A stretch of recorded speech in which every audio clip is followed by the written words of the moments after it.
Welcome to this episode of Ask the Guitar Coach. For today, we have a question which is a very good, a very interesting question. And to tell you the truth, it's actually a combination of various very similar questions that I have received during the last few weeks.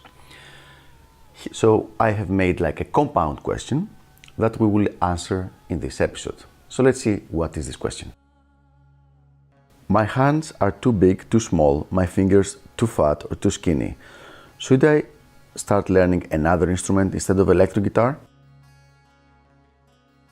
So there you have it, a combination of questions about people that ask that some of them think they have too long fingers, some of them think they have too short, some other think that they have like stubby fingers and they're not going to be able to play or anything like that, or something like that.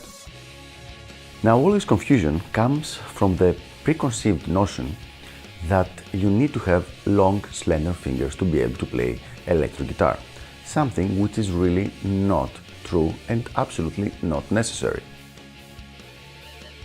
Before we go to examples of amazing players that have short and stubby fingers, I would very quickly think of Sean Lane and Michael Romeo of Symphony X.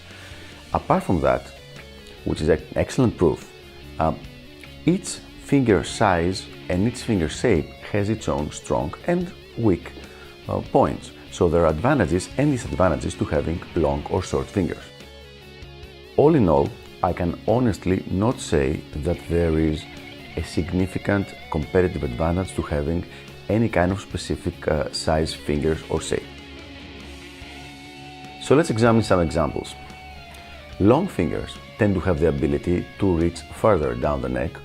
This is true because they're longer, that makes perfect sense. However, they tend to have less strength. Now, if you're playing classical guitar, longer fingers might help because it makes it easier to curve the hand in a way that lets the rest of the strings vibrate sympathetically. However, if we're talking about electric guitar, this is not the case. In electric guitar, we need to mute the rest of the strings, and this happens even more easily if you have shorter and a little bit more stubby fingers. Now, chubby fingers, on the other hand, they don't reach so far away, but they tend to have more strength and more stability. So this is another advantage. So all in all, what I would suggest is don't worry about it. Really, the size of your hand does not make a difference unless you're somewhere in the like absolute extremes where your hands are like really big, like a giant, or like a really small, like a small child. In any other case, it really doesn't matter. Don't worry about it. So there you have it. I hope this answer was clear enough and it's going to help you like navigate the specific aspect of guitar playing. I hope this was helpful, and I will see you on the next episode of Ask the Guitar Coach.